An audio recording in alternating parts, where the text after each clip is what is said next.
All right, let's go ahead and get started. Hello, everyone.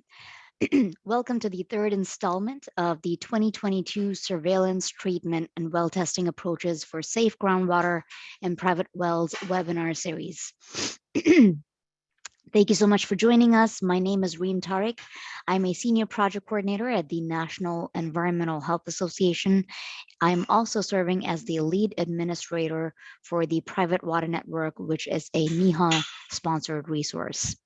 Under the guidance of the Rural Community Assistance Partnership, the National Environmental Health Association is hosting a 5-part webinar series on private wells and groundwater monitoring and surveillance methodologies, emerging treatment technologies, and appropriate risk communication strategies on private well testing.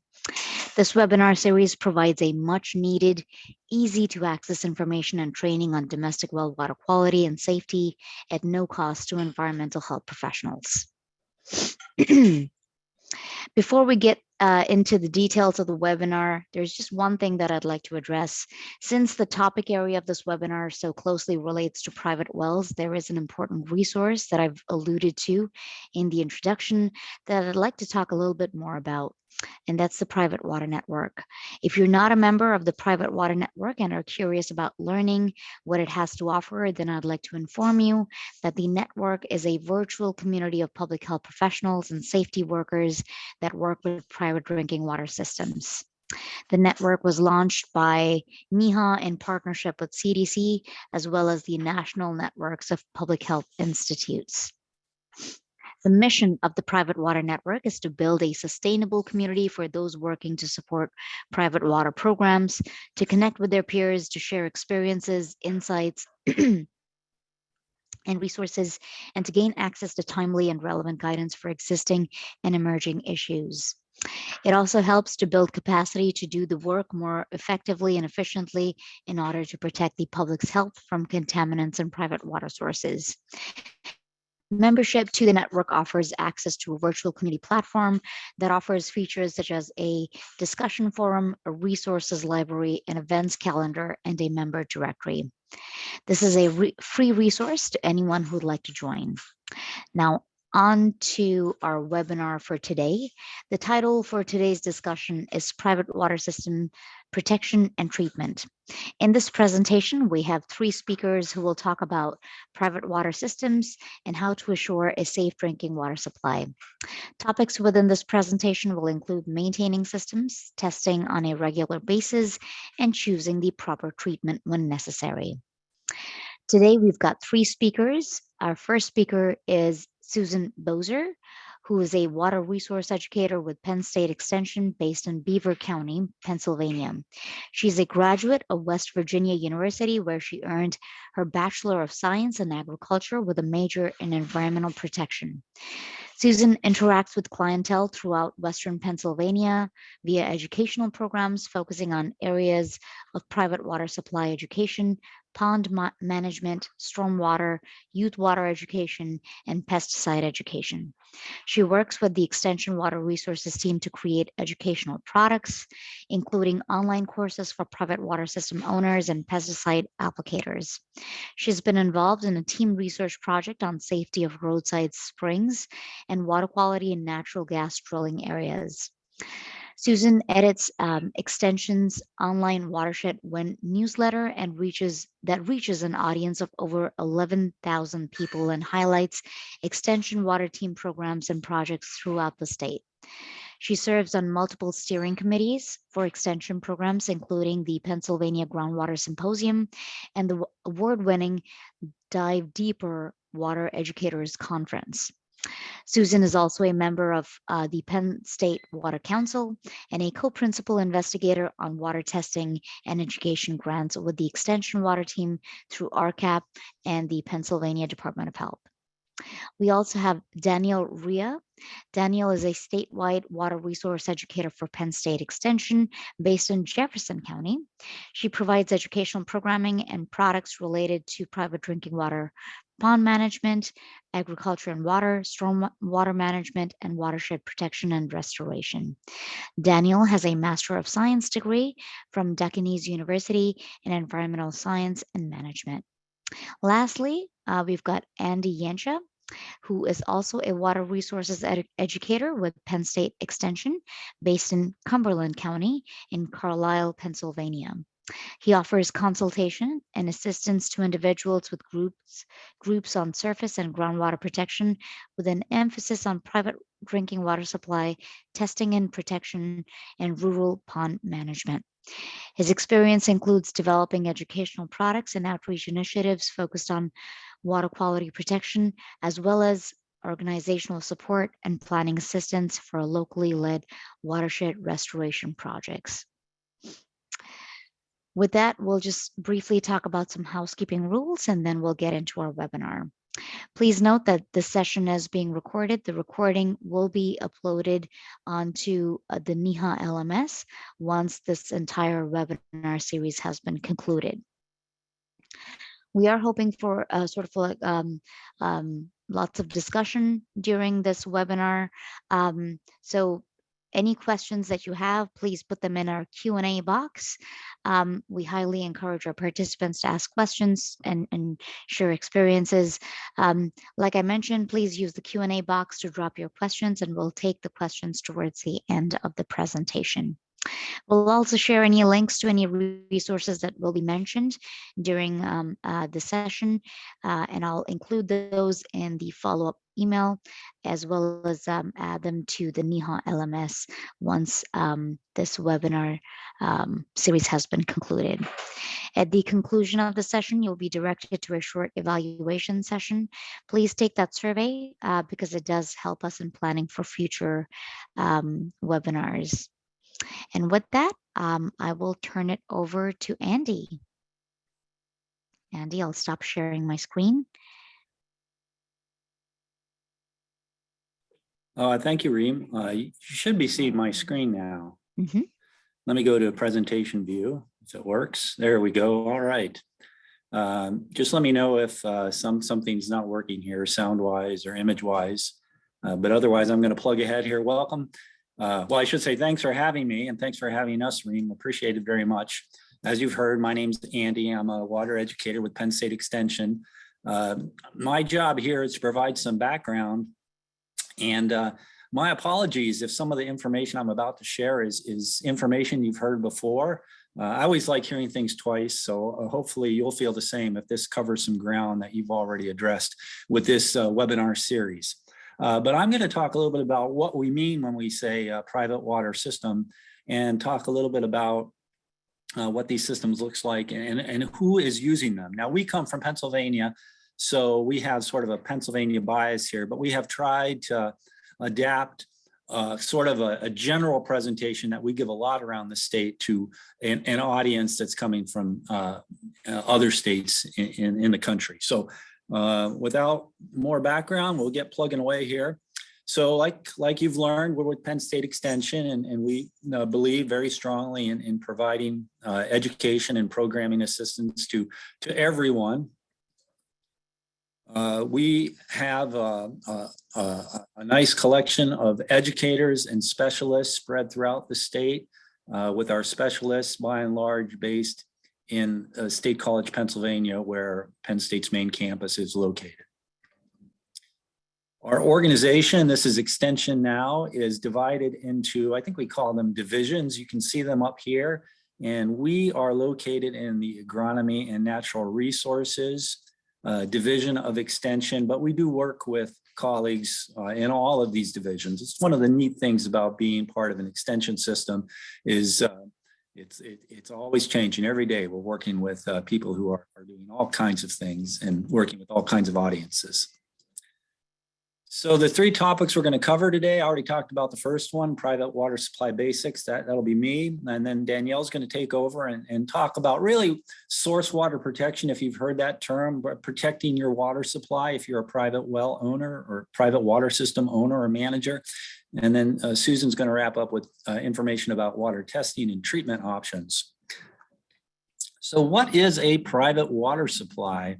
It actually took some thinking on my part. One of those things I just sort of took for granted, never really paused to think specifically what it is. And it turns out the answer is probably a bit more complex than we can get into today.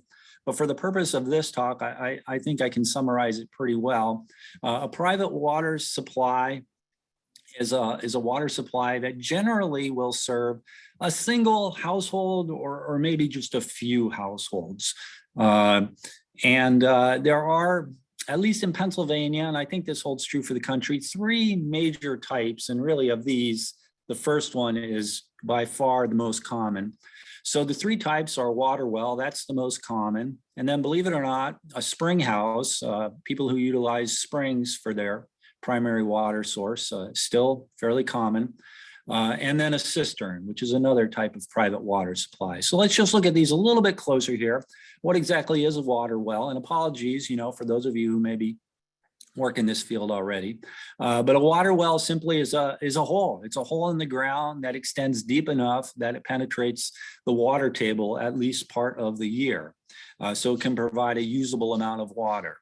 There are different types of these holes in the ground, or I guess different mechanisms to make them. They can be dug, which is the most common, they can be dug, driven, or drilled. Drilled is the most common method and probably the safest these days. But there are still many hand dug and hand driven or machine driven wells in use throughout the United States. So they're still very common as well. But drilled is really what people have wells constructed today. That's the method used. Wells provide very good protection overall in general against contamination. That's because they're generally fairly deep compared to spring houses and cisterns now, so it's all relative. So that soil above the water table generally provides decent filtration. The problem with wells is they're expensive. Spring houses is another type of water, private water supply that we deal with in Pennsylvania, and I know throughout Appalachia and other parts of the country as well. It's essentially a place where spring water can be collected. And the spring water may be at the surface when it's collected, or it may be just a little bit underground, shallow groundwater that's kind of gathered in a spring house or a spring box. Springs, because of their nature, being shallow groundwater fed, are susceptible to drought. These spring boxes have the disadvantage of frequent cleaning being required because of sediment buildup. At least that's our experience here in Pennsylvania. And because they're very hard to seal, much harder to seal than a water well, disinfection is really required. We say strongly recommended here, but really required. The images you see below, the narration I'm talking about, come from different publications we have. And then finally, a cistern is probably the rarest of all the types, but we still do encounter these here. This is a type of system that may come in handy if you're just in an area where there is not a good producing groundwater aquifer. We'll talk about those in a second. Or maybe you need to supplement your groundwater supply, your well water supply. So a cistern collects rainwater, usually from a roof, and then it goes into a collection vessel, the so-called cistern. We recommend a minimum of 5,000 gallons. That's should be suitable for a household. And treatment is required because these systems are hard to seal, so they're prone to bacteriological contamination. And also, since it's rainwater, that tends to be a little bit on the acidic side, so they can be corrosive to metal plumbing. All right, I wanted to share a little bit of data here on private water supplies and why they are a long-term commitment and why we still have people with springs. You may be wondering why do people still get their primary water from a spring or a cistern? Why not just drill a well? And the answer is it's just very expensive to change your private water supply system once it's in the ground. This is data that comes from the census, the old census, which used to ask the question about what kind of water supply you had serving your household. They stopped asking this question, I think, after the year 2000 census. So unfortunately, we can't gather this data anymore. And really a problem we have is getting good information on people who have private water supplies. But you can see for this one county, and this is true for all the counties, but I wanted to narrow this down a little bit. Center County is located in the middle of Pennsylvania. It's also where the state university is located. So it's a little bit untypical of the rest of the state, but not that much untypical. And you can see that going from left to right on this table, that during the 1980 census, there were over 6,000 homes, nearly 7,000 that were served by a private water system, either a well or a spring. I don't think we asked about cisterns here, or the census didn't. Then 2000, this number actually increased. No doubt this was an increase in drilled wells. But it's the columns over to the right that I'd like you to focus on. So in Center County, you see that middle column, the percent of homes using wells and springs was 19%. So 19% of the households in Center County, and I think this is for the year 2000, were depending on a private water system. Now, that's not so many, right? That tells me that most people in Center County are getting their water from a public water supplier. But if you look at some of the other counties, you know, the numbers above and below that part of the column, you'll see that some counties in Pennsylvania have well over 70% of their residents relying on a private water supply. And then the columns over farther to the right show the percent of those private water supplies that are either a drilled well, 69%, for Center County, or a hand dug well, 9%, or a spring. You can see that 22% of the private water supply systems in Center County were identified as being a spring. So good information, hopefully you find. There's a lot of people out there with private water supplies that are not wells, and that because they're not wells, tend to be much more susceptible to contamination. This is data from the nation from USGS. And it sort of gives the big picture on self-supplied drinking water, self-supplied household water. And just to summarize quickly, the table kind of shows states that are gathering a lot or a little. It doesn't show up so good on my screen here, but you could see the darker blue states are ones that are withdrawing anywhere between 57 and 208 million gallons a day for self-supplied groundwater withdrawals. That's a water use sector for USGS, but it's essentially household water. And then the rest of the states, the lighter colored ones, are anywhere between, well, they wouldn't be zero, I'm sure there's some, but up to 57 million gallons a day. If you look at the nation as a whole, including the Virgin Islands and Puerto Rico, on any given day in the country, 3.2 billion gallons of water are being withdrawn for self-supplied uses, domestic uses. This is providing for water needs for 42.5 million people. If you do the division there, that turns out to be about 75 gallons per person per day. And that's about 15 million private wells or private water systems in the country. And the top 5 states are there, and they're listed in order from highest use to lowest. So Pennsylvania, the most private water systems, and New York, Michigan, Florida, North Carolina. This is some data that we share all of our programs for just Pennsylvania. It shows our mill everywhere, but there's a higher density in the southeast part of the state, which happened to be the first area to be settled. So no surprise there. You can see that from our data, over 45% of these wells have never been tested. So we really don't know what their water quality is. We move on all the time through our programming.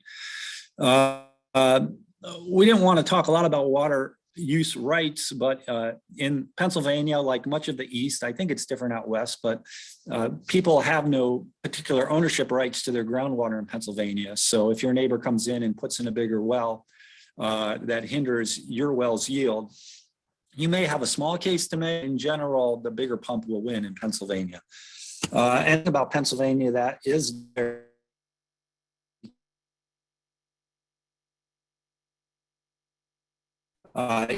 is that we have no well construction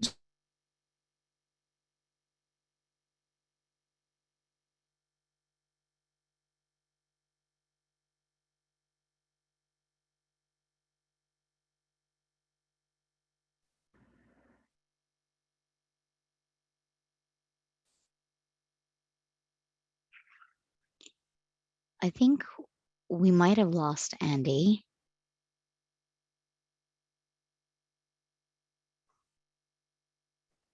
I'm not sure how easy it is for him to rejoin. I can maybe take over where he stopped. Okay. And I guess if we see him jump on, depending, Mm-hmm. then maybe he can take it back. But Okay. Thanks, I'll go Danielle. back this way. Sorry. Yeah. You're good. I was queued up to go in there. Okay. So I think what Andy was finishing up saying, or at least where I kind of stopped hearing him, and this is a little bit unique to Pennsylvania, but here we don't actually have any statewide well construction standards or regulations for private drinking water wells. And this is different for, I think, probably every other state across the country, but it has presented some challenges here, especially because we do have so many private wells. So I'm sorry, these are Andy's slides, so I'm going to try to read these along as we're presenting. But I think really what he was trying to show here is just that, oh, thank goodness he joined us. We'll let him connect to the audio. Hey, Andy, I can share the slides. Do you maybe want to try presenting with your video off? Sure. Thank you for waiting. Let me go quickly here, Danielle. I'm at a hotel and my connection apparently just went out.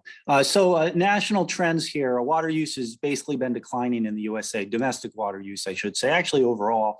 You can see that by the shaded lines at the bottom, that's the self-supplied use. That's also been declining. Okay, Danielle. So quickly, some terminology here. Groundwater originates from precipitation. When the precipitation moves from the land surface underground, we call that infiltration. Next, as it goes deeper, we call that percolation. When it gets deep enough that it hits a saturated zone, next, we call that an aquifer if it provides a usable amount of water. Now, these aquifers are not, contrary to popular perception, giant lakes underground, at least not usually. They are just areas of bedrock that are saturated with water. And the line between the unsaturated surface and the deeper area is the water table. All right, next. So here you can keep clicking, Danielle. That precipitation filtering into an aquifer is called recharge. A spring is simply a natural release of that. Usually higher up in the water table. A well penetrates a little bit deeper into an aquifer. This well would require a pump because it's pretty high on the aquifer. Higher up, there's not a lot of pressure on that aquifer, but if you click ahead, if you've heard about artesian wells, that's a well that's tapping into a pressurized aquifer, usually lower in the aquifer system. So there's sort of a head that's been building up and that will flow on its own. Not any more pure water, just under its own pressure. It comes up. Okay, next slide, almost done. We thought it was important that we stress a point that we stress in our workshops, that groundwater is not separate from surface water. They're all linked by the water table. The water cycle, you can click ahead here. So linked by that water cycle, very important. Now, groundwater is just a small part of that. I have a quiz next, I think. So true or false, groundwater quiz. Does groundwater make up less than 1% of the Earth's total water resources? Do you think that's true or false? You can click ahead, Danielle. That is true. Very little groundwater available and a lot of it is inaccessible. So when you do have a good private water supply, it's something you really want to protect. And that's what Danielle is going to talk about next. Thank you. All right, thanks, Andy. So next we're going to move on, as Andy mentioned, to protecting your private water supply.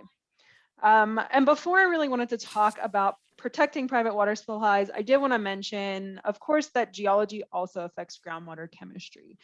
So generally speaking, there's this perception that groundwater is maybe safer and purer than surface water. And to some extent that is true, because as Andy was talking about, water gets into groundwater aquifers after infiltrating and percolating through many layers of soil and rock. And often as that's happening, different types of pollutants are being absorbed onto the soil and not making their way into our groundwater aquifers, which is a really good characteristic of groundwater. But really this picture here is just showing the major aquifers across the country. And we're not going to go over all of the colors or anything like that, but mostly just to show, there are different rock formations across the country, and these rock formations impart different minerals onto the water and different characteristics, which are sometimes considered natural impurities. Here in Pennsylvania, I guess maybe just to talk about some examples, but we do have a portion of the state that has a carbonate-based aquifer, and so that's where we have a lot of our hard water issues. And then we do have parts of the state that have more shale and sandstone, and that's typically where we might see more corrosive water or issues with iron and manganese. And so really that's just to say that there are some naturally caused groundwater impurities. And these are things that you can't really prevent from getting into your drinking water other than maybe finding a different source. But this chart is just showing some common natural groundwater problems. So things like corrosive water are oftentimes just found, as I mentioned before, and maybe those aquifers that have shale or sandstone bases.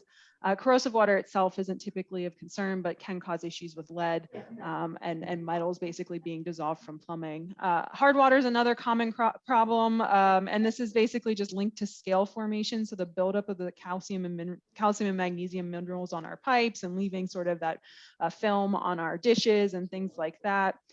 Iron, manganese, and hydrogen sulfide here in Pennsylvania, at least, often travel together. So we find them in the same aquifers. And these are the things that cause red staining, black staining, or a rotten egg odor. So that graph on the left is showing in Pennsylvania the occurrence of these contaminants or impurities, however you want to think of them.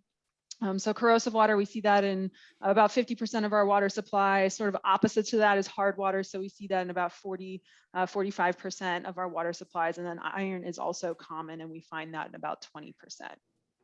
So I did just want to mention that some impurities are naturally caused. And of course, a lot of things are also caused by land uses. And these are the things that we can really think about as we think the things that we can do to actually protect our drinking water source. But this slide is just showing different land uses that we see. We use this, as Andy mentioned, to talk about land uses in Pennsylvania. So you might not have gas drilling or something like that in your state, but just examples. So if you're located by a landfill, you might be concerned about organics.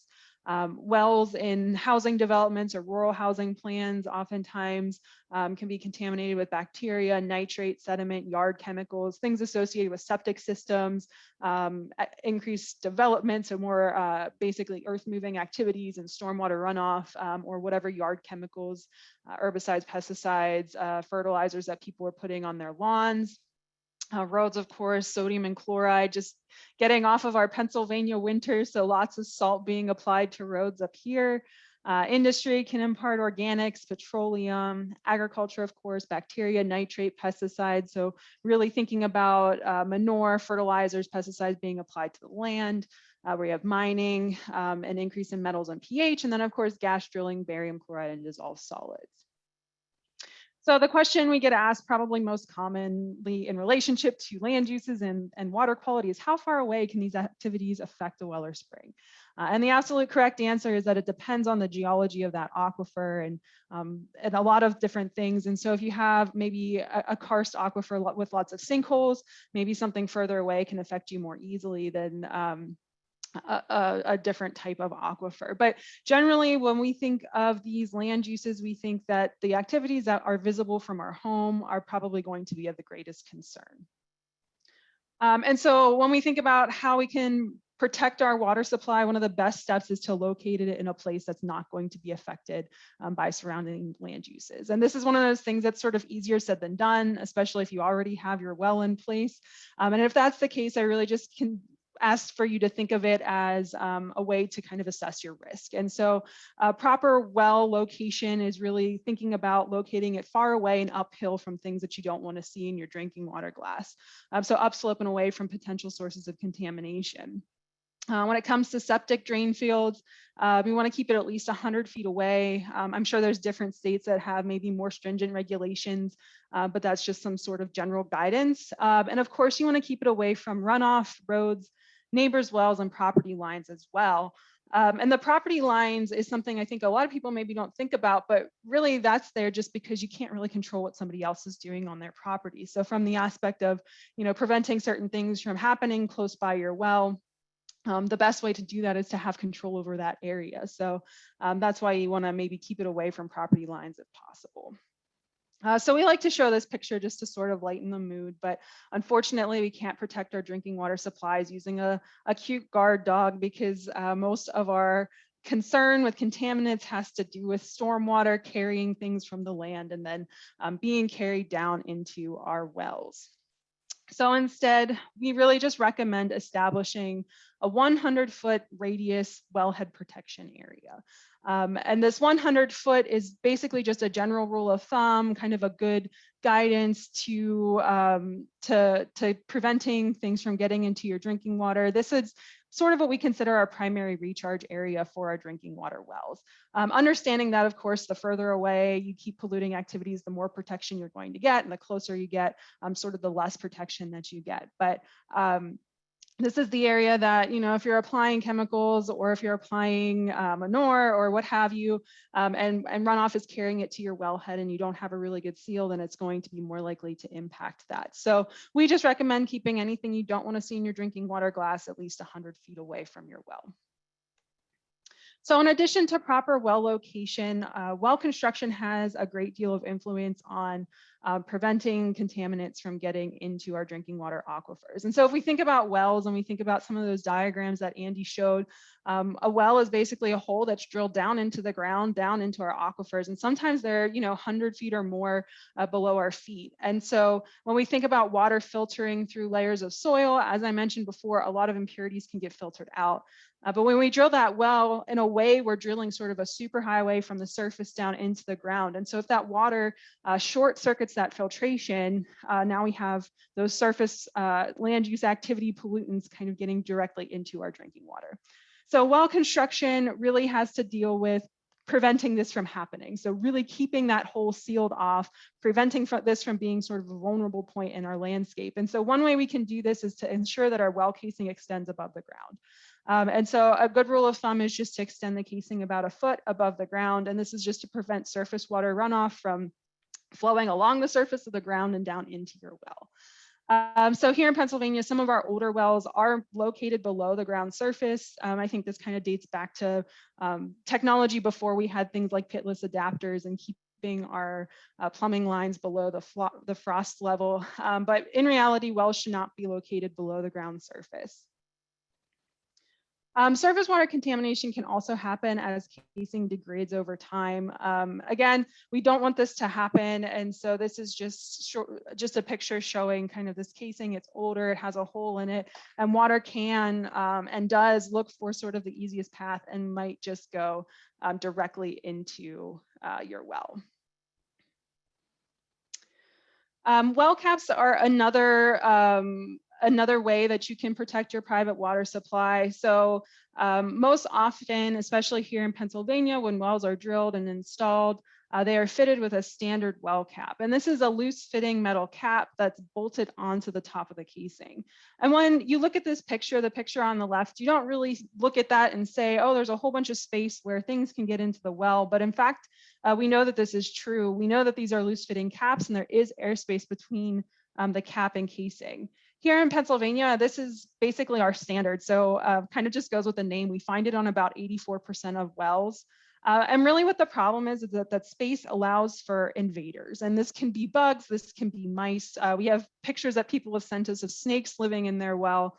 It could also be flood stage waters that rise up and then can flow directly down into your well casing. And this is really something we want to avoid.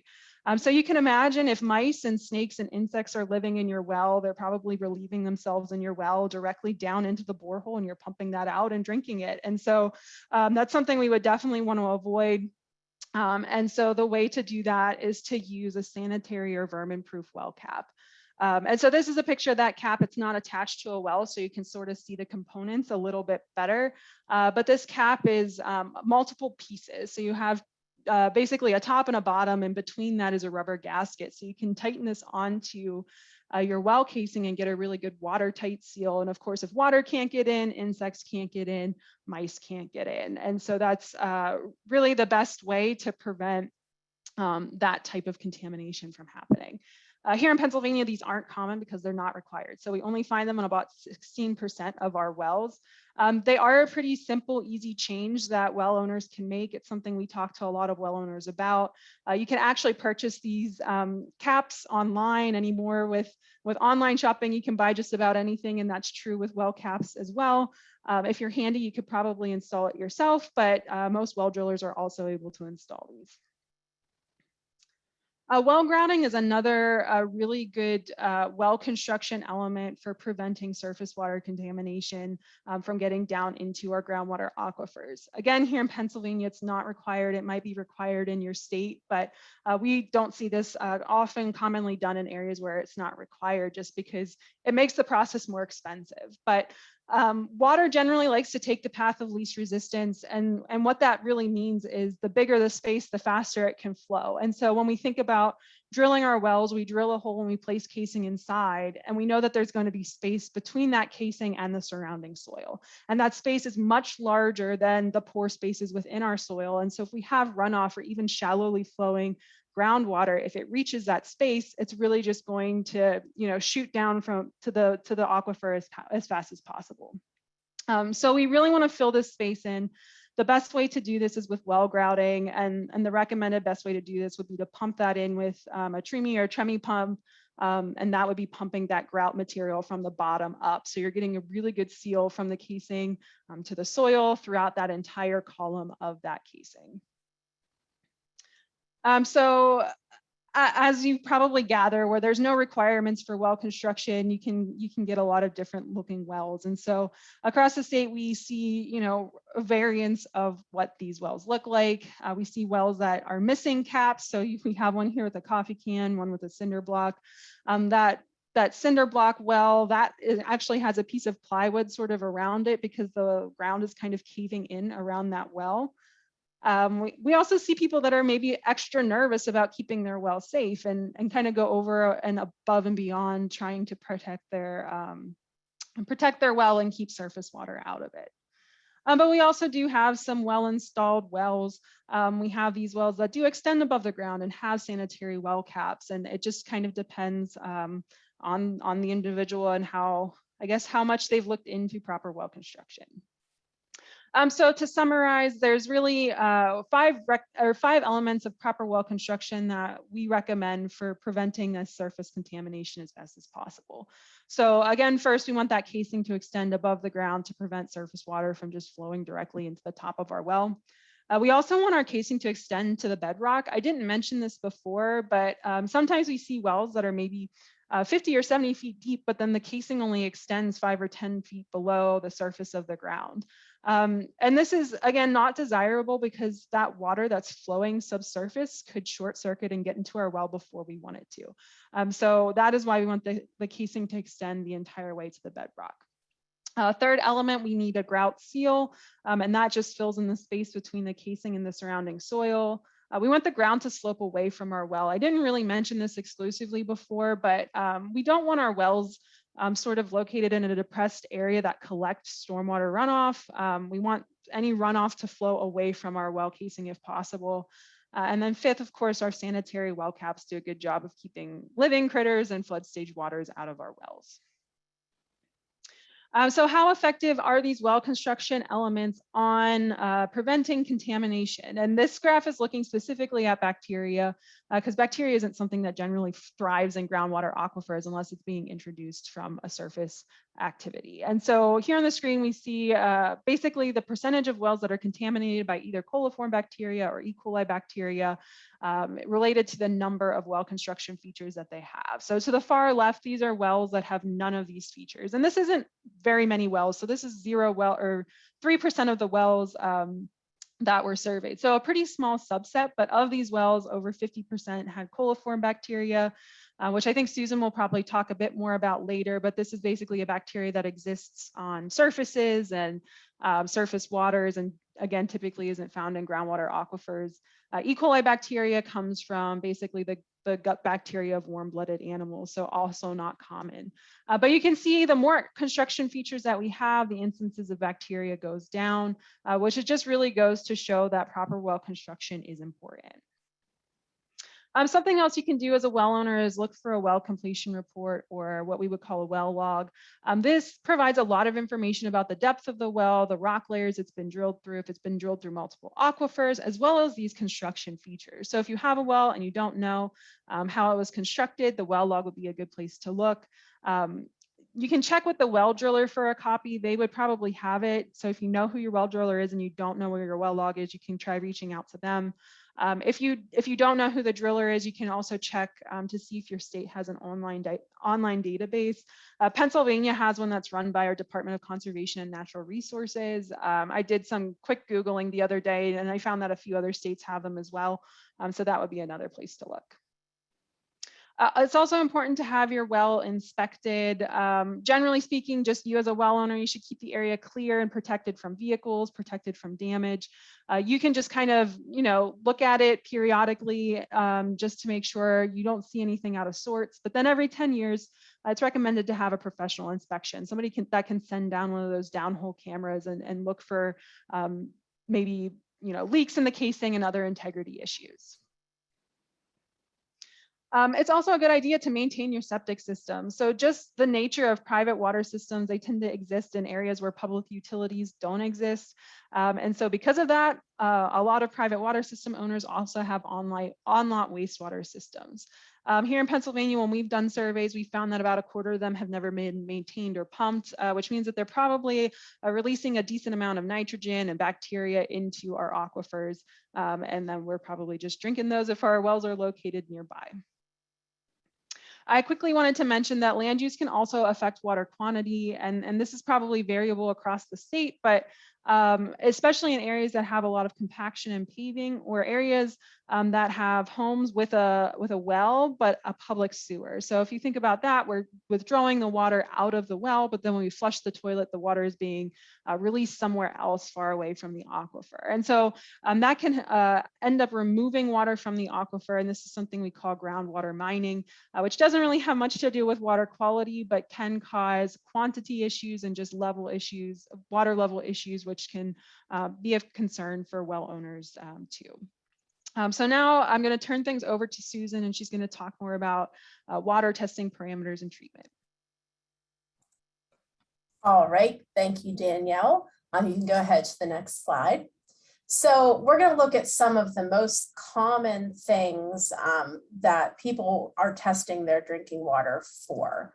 And some of these are health-related things, and some are more aesthetic or secondary related contaminants. So the first thing we're going to look at is pH. And this is something very commonly tested in drinking water. This is a recommended or a secondary standard. In drinking water, we want to see pH between 6.5 and 8.5. If you have low pH, you can cause issues with corrosion of your metal plumbing, and we'll talk more about corrosion here in a bit.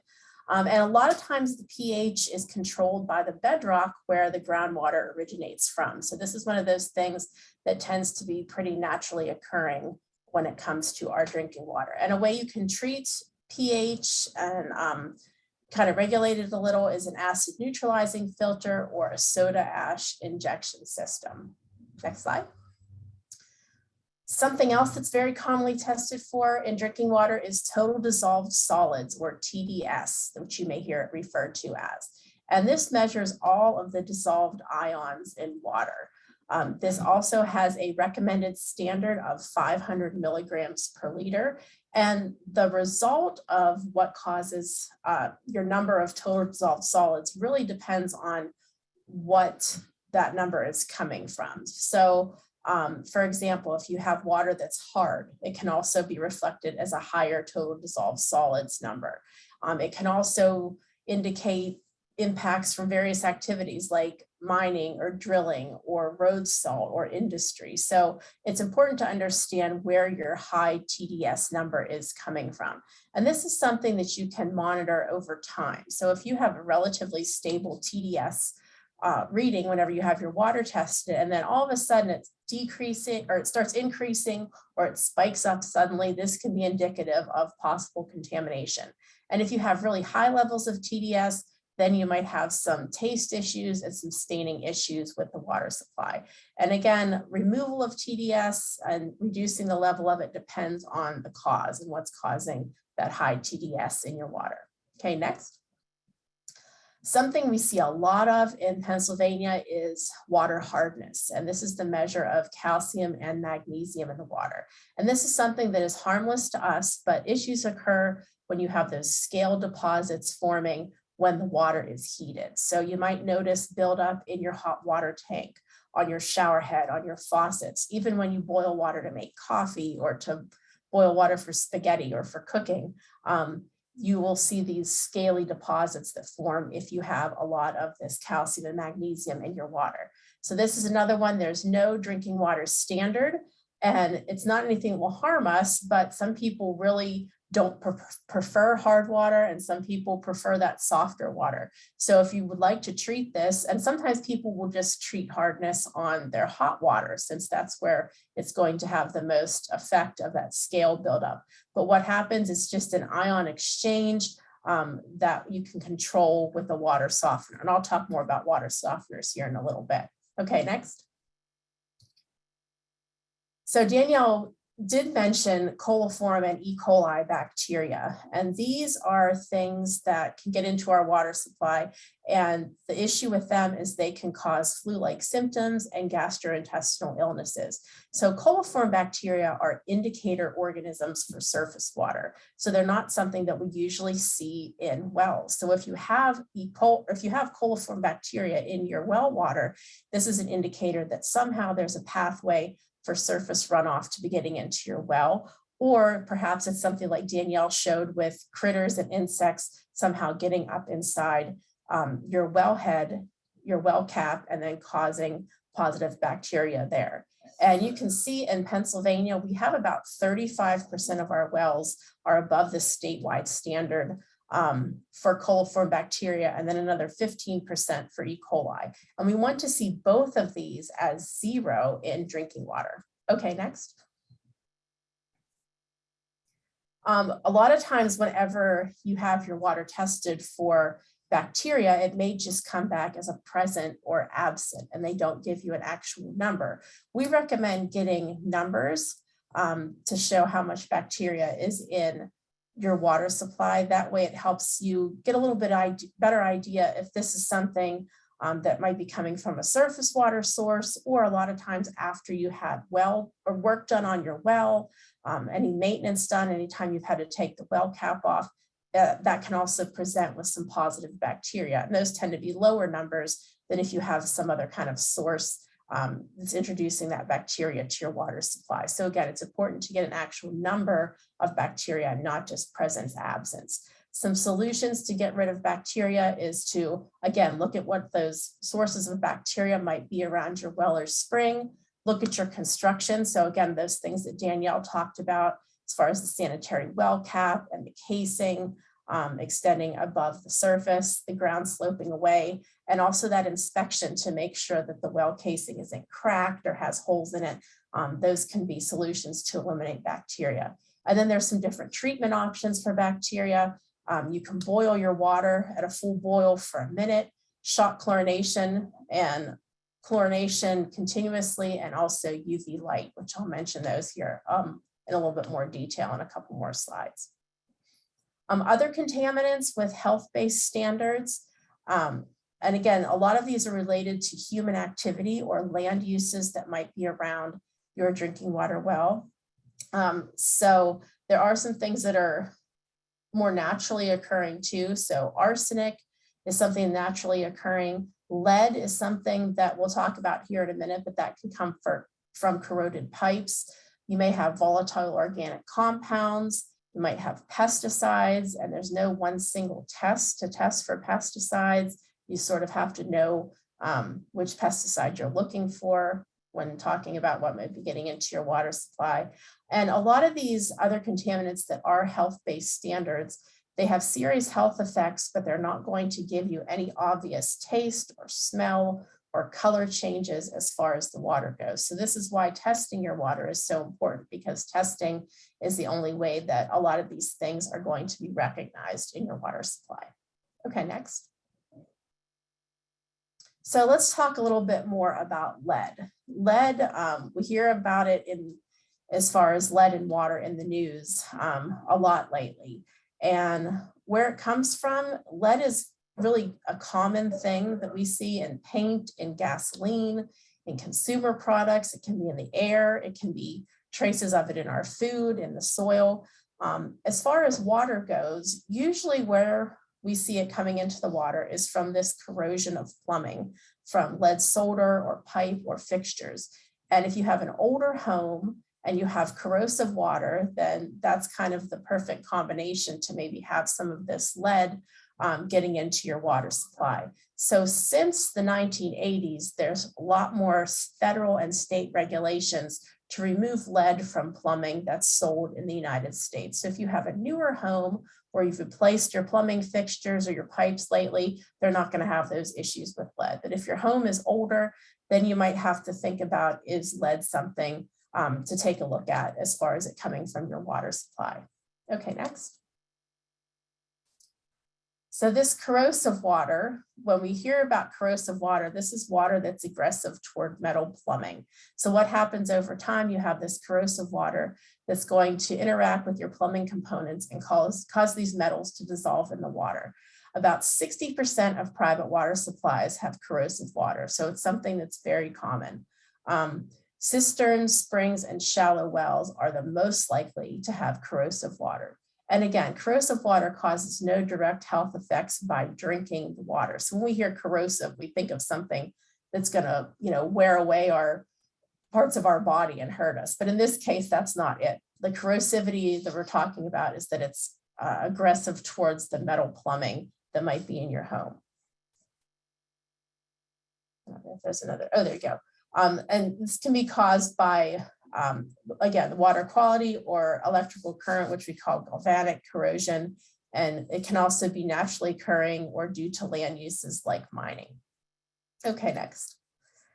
And just talking again about lead, this goes back to, again, awareness of lead is very low. This shows the percentage of people that were aware of problems in their water. And you can see we had 0 of 84 homeowners with lead were aware of the problem. And this is just based on some programs and some testing that we've done over the years. But again, this just goes to show, again, you have to test your water to know what's in it, because a lot of those things that could potentially make us sick aren't going to have any of those obvious symptoms in our drinking water. Okay, next.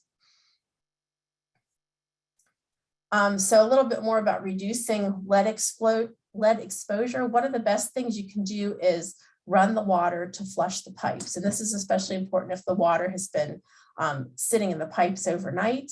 That's when the lead concentration tends to build up. So when you turn on your faucet first thing in the morning, that's when you're going to have the most potential for that lead that was sitting in the pipes that was released in the plumbing for you to consume it. So if you just let the water run for a minute or even 30 seconds when you first use it in the morning, that's going to really help to flush the pipes and prevent. I don't know what happened to my picture there. It's covering up some of my words, but that's okay. Next is just over time, replacing your plumbing lines and your fixtures with lead-free components. And you could also install a corrosion control chemical treatment to help reduce the corrosivity of your water. And to remove lead from water, you can use a system like is shown here, a reverse osmosis or a distillation unit, which would be a smaller unit that you can install just under your kitchen sink or under your bathroom sink, and different kinds of filtration to go along with that. Or you could also turn to bottled water to remove lead as well. Okay, next. Something else that we see, especially in the southeastern part of Pennsylvania, because it's a large agricultural area, are nitrate nitrogen. And this usually comes from fertilizers, manures, but also sometimes from septic systems. And the issue with this is it can cause blue baby disease, which is, it limits the infant's blood's ability to carry oxygen. So that's something that can be very serious. For drinking water, we want to see nitrogen as below 10 milligrams per liter. And again, nitrates is a health-based standard. And solutions to this, again, reduce those sources of fertilizers, manures that might be getting into the drinking water. If you do have children in the house, infants in the house that are drinking that water, you can change them to bottled water, and then anion exchange units or reverse osmosis units are the best way to get rid of nitrates. And this is just a picture of the anion exchange resin, or those resin beads that are used in that nitrate removal system. Okay, next.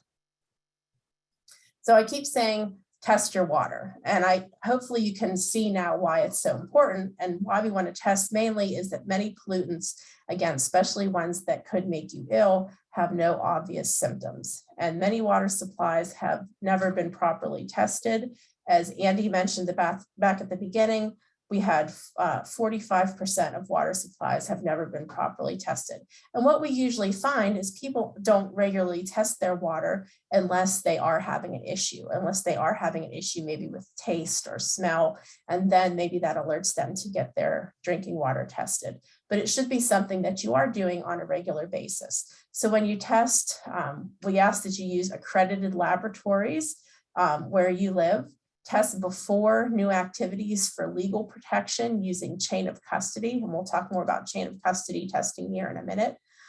As far as recommendations for testing, you want to do an annual test for bacteria, and we recommend every 14 months or so. That way, over the cycle of a couple years, you are testing in different seasons, because bacteria can fluctuate in your well during different seasons if it's wetter or drier.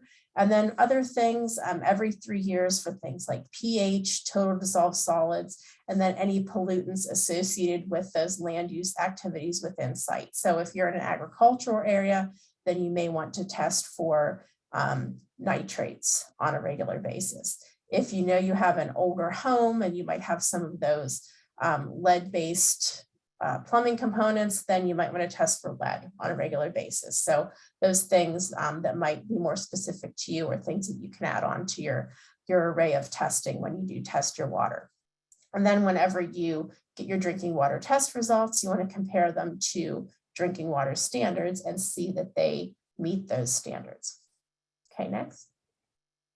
I did mention chain of custody water testing, and this is a little bit different, where someone from an accredited lab actually comes to your home to collect the water sample. And the reason this is important is you have that chain of custody, again, of when the water sample was collected, when it left your house, when it arrived at the lab, and there has to be a paper trail where everything is signed for at each step of the way. And this is important because it provides legally valid results.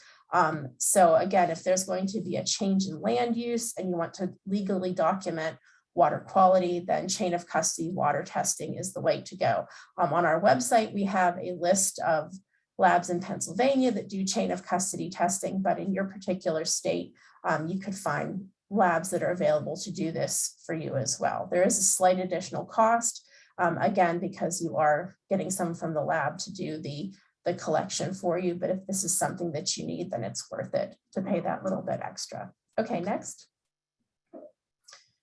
So I mentioned drinking water standards, and what we want to compare our water test results to these standards. So the standards set that acceptable level of a pollutant in your drinking water. So in Pennsylvania, they're enforced for public water supplies by the Pennsylvania Department of Environmental Protection. But as far as private water systems, the homeowner is responsible for doing the water testing and making sure the water meets those standards. So again, we have two different types of standards. There's health-based standards or primary standards, which are things that have the potential to make us sick. So we know bacteria is health-based. I have some other things listed on here: barium, lead, benzene, and then we have secondary standards. So things that are going to affect the way the water tastes or looks or smells.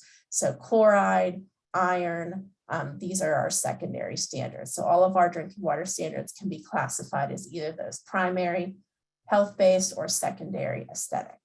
Okay, next. And this is just an example. We have a lab at Penn State University that does water testing. And if you would send your water there to be tested, this is what a water test report from them would look like. Any water testing lab that you send your water to is going to give you some kind of report. It might look a little bit different, but in general, it's going to have basically the same information on there. Again, just presented probably in a little bit different way. So in this particular case, we have the analysis listed first on the left-hand side. The next column there is the unit that was used. The next column is probably the most important, which would be your test results. So you can look, sorry about my clock in the background. You can look and see what your test results are for that particular analysis. Then the next columns look at the drinking water standard. It tells you if it's a health-based or an aesthetic-based standard. And then finally is the method that was used. And usually when you get these water test reports back, there'll also be some little flags at the bottom or little notes telling you in particular which tests may not have met the drinking water standard. So in this case, you can see the first note there says total coliform bacteria failed the water standard, and you can see there the total coliform was 18. We want it to be 0. So in that case, it failed. So again, for any kind of water test report that you might get, you want to make sure you understand the results. Keep your water test results in a place that you can easily access them. Make sure you understand them. And extension personnel, whether it's in Pennsylvania or even in other states, a lot of times can help you compare those to drinking water standards and help you to interpret those water test reports. So these are just a couple of resources that we have here in Pennsylvania that you can use to access and help interpret your water test results. A little bit about solving water problems. I mentioned a lot of these things as I was going through some of the things you might want to test for, but it's important if you want to solve your water quality problems to kind of look at all the options that are available to you. So you could get a new source, whether that means drilling a new well or tapping into a public supply. Pollution control, so keeping control of what's getting into your water supply and solving your problem that way. Maintenance or repairs on your existing private water system. Treatment, as we mentioned, just going to bottled water. So you want to explore all of them before you take any kind of action. And as far as water treatment goes, you want to base the treatment that you choose on independent lab results, not on someone that's trying to sell you something. You want to match the pollutant with the correct process to treat it. You may need more than one treatment in sequence, so there's not one treatment system that's going to solve everything. So you might need to have a water softener, a filter, and a UV light in order to get the water quality that you're looking for. In Pennsylvania, we have about half of people with private water systems have some kind of treatment, and the most common is sediment filters and softeners. And just remember that maintenance is required if you have a treatment system. You want to test your water before you put the treatment in and then after to make sure that it's doing what it's supposed to be doing. Okay, next. Shock chlorination, we hear about this a lot. It's not just pouring bleach down your well. This is something that may only provide a temporary fix with bacteria issues. And this is something that sometimes is recommended maybe after you have maintenance done on your well, if you've been down in there fixing some of the pump components or opening up your well to that surface area. You might want to shock chlorinate to provide a fix for bacteria. We recommend to call a well driller for assistance because you do have to calculate the correct amount of bleach based on well water depth and diameter, and it's not just dumping bleach down your well. But we do get a lot of questions about shock chlorination, so we wanted to mention that. Okay, next. When we talk about water treatment, you have a couple different options. You have whole house treatment. So these tend to be larger systems that are going to treat all of the water that's coming into the home. So some examples of that would be a UV light system, a chlorinator, a water softener, a larger carbon filter or a sediment filter, an oxidizing filter, or a filter to neutralize that acidic water. So these would be located where the water comes into your home. So maybe in your basement or in your garage, and they're going to treat all of the water for these particular things. Okay, next. This is just a picture of a water softener. Again, something we see pretty commonly used in Pennsylvania. So you'll have a large storage tank for the salt.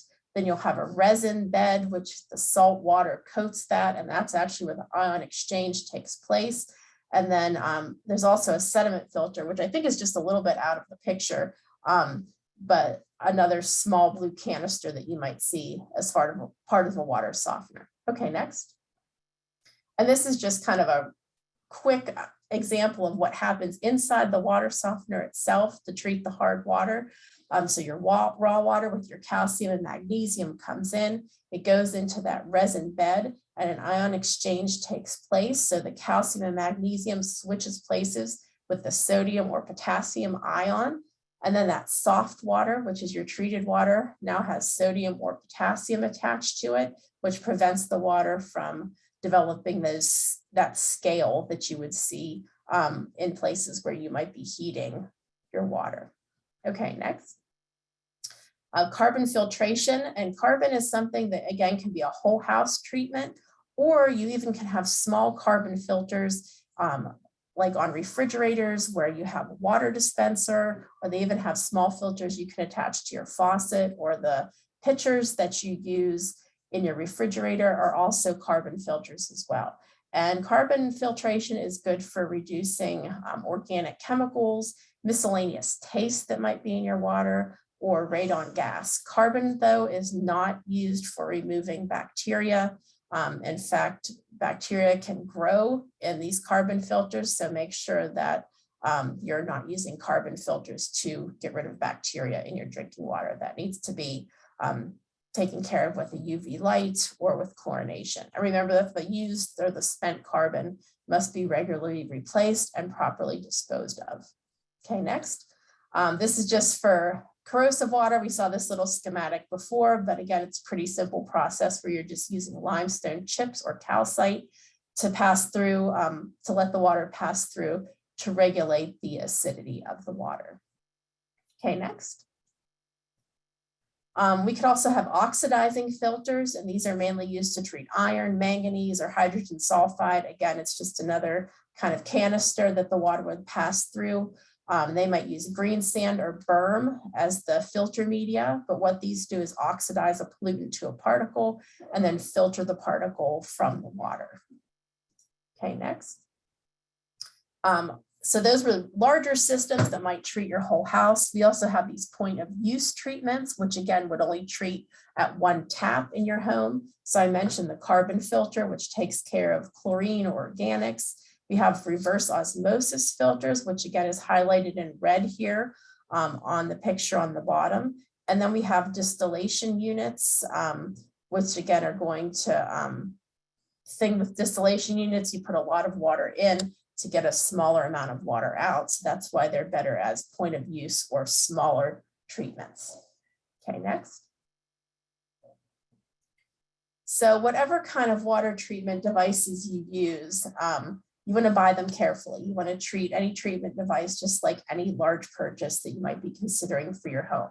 So again, rely on accredited lab results, look for National Sanitation Foundation or Water Quality Association certifications. This just certifies that the treatment is going to treat for specific contaminants. EPA certification doesn't mean anything, so don't worry if it has that. Make sure you're seeking reputable companies and use references. A lot of times if you have a friend or family member that is happy with a certain company, that's a good reference that this might be one that's good for you to use. Be aware of hard sale techniques and scare tactics. And with anything that you're buying, ask questions. If it sounds too good to be true, it probably is.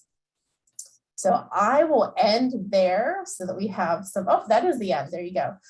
So that's our water website, just extension.psu.edu/water. Lots of information there. You can delve into any other kind of private water system information that you may want and get in touch with Andy or Danielle or I for any additional questions. So I will stop talking. Thank you. Great, thank you all. I want to thank the speakers, all of them, for their insightful presentation. I apologize, we are slightly over, but we will take one question and then we'll wrap things up. And I do want to thank Susan, Andy, and Danielle for answering the questions in the Q&A chat. I see a series of questions have already been answered. Let's just take just one question. Taylor Palmer asks, why is the separation distance on the surface from well to a septic system about 100 feet? But then septic systems can be installed much less than 100 feet above ground. Our state allows septics to be installed only 2 feet above groundwater in some instances. Do contaminants travel faster horizontally than vertically, or what's the reasoning behind this? Any thoughts from our speakers on why that is? I'm not sure on the 2-foot metric. I know here in Pennsylvania, they do test the soil. While we don't have well regulations, we do have septic regulations. And if that doesn't meet certain requirements, that's when people are required to install sand mounds or use sort of an alternate system than your typical leach bed. But my thought would just be the distance from the well is because that's where you're actually pulling the groundwater out, versus the aquifer itself is still going to be traveling through sort of soil and rock as it moves horizontally. So even though things can get into the groundwater as it moves from top to bottom, it's sort of more about protecting what you're pulling out of the well. So that would just be my thought there. Great, thank you. All right, with that, let's go ahead and end our session for today. I again want to thank all three of our speakers, Danielle, Susan, and Andy, for sharing their insights. I want to thank all the attendees for participating and asking some excellent questions. So I thank you for that. Lastly, as soon as you exit out of this session, your evaluation survey will pop up. Please do take that survey because it does help us in planning some future webinars. And with that, I'll wrap things up. And I want to thank everybody for attending today. And if you have any questions, you can always reach me via email. My email is rtariq@niha.org. With that, thanks everybody, and I'll see you next time.